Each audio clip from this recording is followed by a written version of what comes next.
जब भी कोई व्यक्ति गौतम बुद्ध के संघ में शामिल होता था तो बुद्ध उसे सबसे पहले शांत रहने के लिए कहते थे। ध्यान की अवस्था में जाने से पहले उस भिक्षु को शांत रहना सिखाया जाता था। आज के दौर में हर तरफ शोर है। इसकी वजह से दिमाग में तनाव पैदा होना लाजमी है।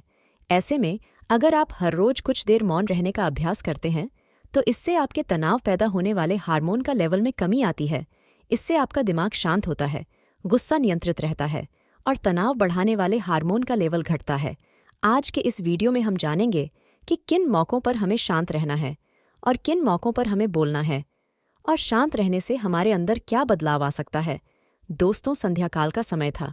गुरु अपने सभी शिष्यों को बुलाते हैं और कहते हैं, कल सुबह सब लोग नदी में स्नान करने के बाद तुरंत हमारी कुटिया के सामने उपस्थित हो जाना है। कि हम लोगों ने कुछ गलती की है क्या? लेकिन गुस्से से यह कहते हैं कि हो सकता है कि गुरुजी कल सुबह कुछ अच्छी बात बताने वाले हैं। सब लोग रात को सही समय पर सो जाते हैं और सुबह उठकर सभी लोग नदी में स्नान करने के बाद वापस गुरुजी के सामने उपस्थित हो जाते हैं। गुरु कहते हैं, आज हम तुम सबको चुप रहने के फायदे के बारे में बताऊंगा। गुरु कहते हैं, मौके जहां पर चुप रहने से होता है, लाभ और बोलने से नुकसान। गुरु कहते हैं, अगर आप इन मौक़ों पर शांत हो गए यानी मौन हो गए तो आप जो चाहेंगे वही मिल जाएगा। आपकी जिंदगी में चमत्कारिक बदलाव शुरू हो जाएंगे। ज़रूरत से ज़्यादा बोलना या चुप रहना दोनों ही अच्छी बात नहीं है।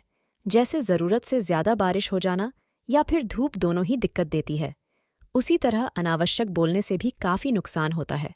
गुरु कहते हैं कि पहला ऐसा मौका जहां पर व्यक्ति को चुप रहना चाहिए, बिना तथ्य के बोले। गुरु ने कहा, अगर आपके पास कोई तथ्य नहीं है तो वहां चुप रहने में ही भलाई है। चुप बैठने से दिमाग में नई कोशिकाओं का निर्माण होता है और इससे ज्ञान की वृद्धि होती है। बोलने में भलाई वही है जहां आपको किसी चीज़ के बारे में पूरा ज्ञान हो। अगर आप बिना तथ्य के कहीं बोलते हैं या फिर बेवजह बोलते हैं तो आपका वह मजाक भी बन सकता है। अगर आपके पास पर्याप्त जानकारी नहीं है, ऐसी जगह पर बोलने से आपका मजाक तो बना रहेगा, साथ ही साथ लोगों का भरोसा भी आपसे उठने लगेगा। इसलिए ऐसी जगह पर शांत रहो जहां तुम्हें पता ना हो कि क्या बोलना है क्या नहीं। कई बार कुछ लोग ऐसे होते हैं जो हर जगह अपनी उपस्थिति बताने लगते हैं। उन्हें पता नहीं होता है कि हमें क्या बोलना है, लेकिन फिर भी बोलते जाते हैं और फिर बाद में दूसरे लोग उनके जाने के बाद उनका मजाक उड़ाते हैं। जब तक आपको उस तथ्य के बारे में अच्छा ज्ञान नहीं है, उसके बारे में पता नहीं है, तो वहां चुप रहना ही ज्यादा समझदारी है। कि यह तरीका है कि आप प्रतिदिन ध्यान का अभ्यास करें।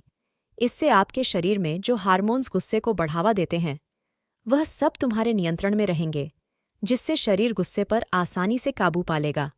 लेकिन एक तरीका यह भी है कि जब भी आपको गुस्सा आए तो आप यह समझने का प्रयास करो कि क्या मेरा गुस्सा जायज़ है या नहीं।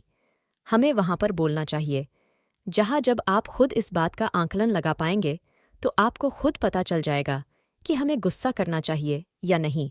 फिर भी आपको गुस्सा आ रहा है तो आप वहां से हटने का प्रयास करें, वहां से दूर चले जाएं। धीरे धीरे समय के साथ आपका दिमाग शांत हो जाएगा। गुरु ने कहा, चौथा ऐसा मौका जहां पर इंसान को बहुत ही समझदारी के साथ काम लेना चाहिए, वहां पर आपको चुप रहना ही चाहिए जहां पर उस मुद्दे से आपका कोई संबंध न हो। अगर आपका किसी मुद्दे से कोई संबंध न हो तो वहां आपका चुप रहना बनता है। बिना किसी वजह अगर आप दूसरे के मुद्दे पर बोलेंगे तो यह आपके लिए अनिष्टकारी होगा। इसमें केवल और केवल आपका ही नुकसान है। किसी दो लोगों के बीच हो रहे विवाद में अपनी टांग ना डालें। अगर सामने वाला आपको बुला रहा है अपना झगड़ा शांत करवाने के लिए तो ही आप वहां पर जाएं। किसी की व्यक्तिगत जिंदगी में दखल अंदाजी नहीं देनी चाहिए जब तक कि वह व्यक्ति आपको नहीं बुलाता है। अपने झगड़े को शांत करवाने के लिए कुछ लोग फालतू में दूसरे के विवाद में कूद पड़ते हैं। इससे उनके मान सम्मान मर्यादा पर लोग उंगली उठाने लगते हैं। गुरु कहते हैं कि इन मौक़ों में पांचवां ऐसा मौका जहां पर व्यक्ति को बहुत ही समझदारी के साथ चुप रहना चाहिए। आपके शब्दों से किसी मित्र को हानि न पहुंचे। अगर आपके शब्द सामने वाले के परिवार या मित्रों की प्रतिष्ठा के बारे में पूरी झलक दिखा रहे हैं तो आपको चुप रहना चाहिए। किसी के परिवार या फिर मित्र के बारे में बुरा बोलने से केवल आप ही बुरे बनेंगे। जो चीज़ आसानी से खत्म की जा सकती है उसे अपने शब्दों से बड़ा न करें। बिना चिल्लाए बात करने का प्रयास करते रहना चाहिए। अगर आप बिना चिल्लाए कोई बात नहीं कह सकते हैं तो आपका चुप रहने में ही भलाई है। किसी पर चिल्लाने से आपके व्यवहार के बारे में पता चलता है। ज्यादा बोलने से चीजें हमेशा खराब ही होती है। कई बार कुछ रिश्ते ज्यादा तेज बोलने की वजह से टूट जाते हैं। इसलिए अपनी आवाज में मीठापन लाए। आपके शब्दों से आपके दोस्त को हानि नहीं पहुंचनी चाहिए। कभी कभी दोस्तों के जब हम मजाक है तो रहे कि आपके शब्दों से किसी का अनादर न हो। मजाक को भी हमेशा शब्दों के मायने में ही रखें। जहां किसी को शब्दों से चोट लगे वहां चुप हो जाइए। ज्यादा बोलने से हमेशा नुकसान ही होता है। किसी और की प्रतिष्ठा को अपने शब्दों के माध्यम से उसे हानि नहीं पहुंचानी चाहिए। यदि आपके शब्दों से किसी और की प्रतिष्ठा को ठेस पहुंच रही है तो वहां आपको चुप हो जाना चाहिए। जब कोई व्यक्ति, गुरु ने कहा, दूसरा ऐसा मौका जहां पर व्यक्ति को चुप रहना चाहिए, शब्दों से ना पहुंचे ठेस। अगर आपके शब्द किसी को मानसिक ठेस पहुंचा रहे हैं तो वहां चुप हो जाना चाहिए। कमजोर व्यक्ति के बारे में कुछ भी बोलकर आप महान नहीं बन सकते हैं। महान आप किसी कमजोर का साथ देने में बनेंगे। कई बार होता है कुछ लोग अपने से छोटे व्यक्ति को भला बुरा कहते रहते हैं। सामने वाला इंसान तो पद से आपसे छोटा है, वह आपको कुछ नहीं बोलेगा, लेकिन आप उसकी नजरों में गिरते चले जाएंगे।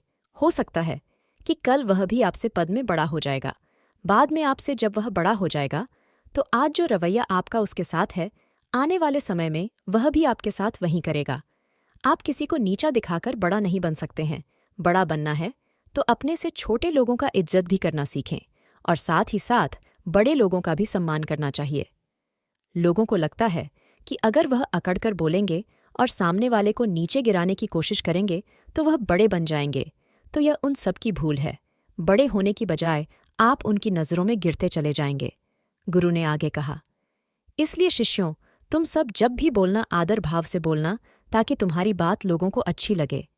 बोलने में भाई बहन माता पिता मित्र इत्यादि संबोधन शब्दों का इस्तेमाल जरूर करना।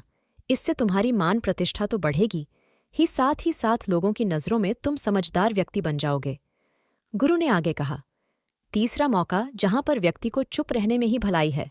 क्रोध या घृणा करने वाले लोग, जब कोई अपना या सगा संबंधी आप पर क्रोध कर रहा हो, तो आपका अपमान कर रहा हो, तो आपको उस वक्त चुप रहना चाहिए ताकि सामने वाले का गुब्बारा पूरी तरह से फट जाए।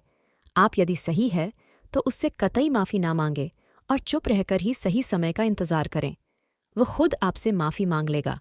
जब उसे अपनी गलती का एहसास हो जाएगा, गुरु आगे कहते हैं कि अगर आपका कोई सगा संबंधी आप पर क्रोध कर रहा हो और आप उस समय शांत हैं, तो यह आदर सम्मान देने की निशानी होती है। इससे न कोई छोटा होता है और ना ही बढ़ा रहता है। अगर आपको क्रोध आ रहा है तो आप या तो वहां से किसी का अनादर किए बिना चले जाएं या फिर चुप रहे। क्रोध करने से आपके रिश्ते खराब होंगे। क्रोध करने से हमेशा क्रोध करने वाले व्यक्ति का ही बुरा होता है। गुरु आगे कहते हैं कि एक बार की बात है, एक सांप जंगल से भागते हुए किसी राजा के घर में पहुंच गया। लोगों ने छेड़खानी की तो वह बहुत ही गुस्सा हो गया, जिससे घर में जो तलवार पड़ी हुई थी उसी को लपेटकर कसने लगा और धीरे धीरे उसका पूरा शरीर कट गया। यह गुस्सा उसे खा गया। ठीक उसी प्रकार हमारा गुस्सा भी हमारे शरीर को तलवार की भांति काटता रहता है। गुस्सा ध्यान से खत्म होता है। प्रतिदिन अगर आप ध्यान की मुद्रा में बैठे हैं तो आपका गुस्सा आपके नियंत्रण में रहेगा। गुरु आगे कहते हैं, जब कोई व्यक्ति आपके सामने नहीं है तो आप उस व्यक्ति के बारे में बुरे शब्द किसी तीसरे व्यक्ति के सामने ना बोले। गुरु कहते हैं, छठा मौका जहां पर व्यक्ति को चुप रहना चाहिए। किसी की बुराई जब कोई आदमी आपके सामने किसी तीसरे आदमी की बुराई कर रहा हो, तब तुम्हें चुप रहकर बस सुनना चाहिए, अपनी राय व्यक्त नहीं करना चाहिए। क्योंकि जो आज आपके सामने किसी तीसरे की बुराई कर रहा है, वह कल किसी और के सामने आपकी बुराई भी कर सकता है। यदि आपने कुछ कहा है तो नीति शास्त्र के अनुसार जो अपने मुंह को बांधे रखता है और बुद्धि से काम करता है, वही इंसान समझदार होता है। बिना जरूरत के बोलना या किसी के बारे में किसी के बीच में बोलना गलत बात है। कभी कभी हमारे लिए बुद्धिमानी इसी में होती है कि हमें अपना मुंह ऐसी जगह पर नहीं खोलना चाहिए। गुरु आगे कहते हैं कि मौकों में सातवां ऐसा मौका जहां पर व्यक्ति को चुप रहना चाहिए कि सामने वाला व्यक्ति आपकी भावना या दुखों को या आपकी जो परेशान है उसको वह समझ नहीं पा रहा है या समझने का प्रयास ही नहीं कर रहा है या वह आपको ध्यान से सुन ही नहीं पा रहा है, तो ऐसे व्यक्ति के सामने आप चुप ही रहे।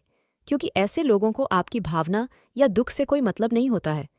ऐसे लोगों को अपना राज बताकर आप पछताएंगे ही बाद में, इसलिए हर किसी को अपने मन की बात नहीं बतानी चाहिए। मैं आपको लग रहा है कि सामने वाला आपकी बात को नहीं समझ पा रहा है, आपकी भावनाओं को नहीं समझ पा रहा है, तो वहां पर आपको नहीं बोलना चाहिए, क्योंकि आज में आपका मजाक ही बन जाएगा। जब आपको लगने लगे कि सामने वाला आपकी भावनाओं को ठीक तरीके से समझ रहा है, आप जो कह रहे हैं वह ठीक से सुन रहा है, तभी आप उसे अपनी बात कहे। गुरु कहते हैं कि 8वां मौका जहां पर आपको चुप रहना चाहिए। यदि कोई इंसान अपने दुख या परेशानी को आपको बता रहा है, तो इसका मतलब यह है कि वह आपको अपना समझ रहा है। ऐसे में तुरंत ही उसे समाधान बताने के बजाय चुप रहकर उसके दुख या समस्या को सुने। उसके दुख या समस्या को किसी और को न बताएं। वह इसीलिए नहीं बता रहा है कि उसकी समस्याओं का समाधान कर देंगे, बल्कि इसलिए भी बता रहा है कि सामने वाला उसकी बात को समझ रहा है। कई बार बताने से दुख कम हो जाते हैं। आपको अपना दुख इसलिए बता रहा होगा कि उसे लग रहा है कि आप उसकी बात को समझ रहे हैं। दुख बांटने से कम हो जाता है।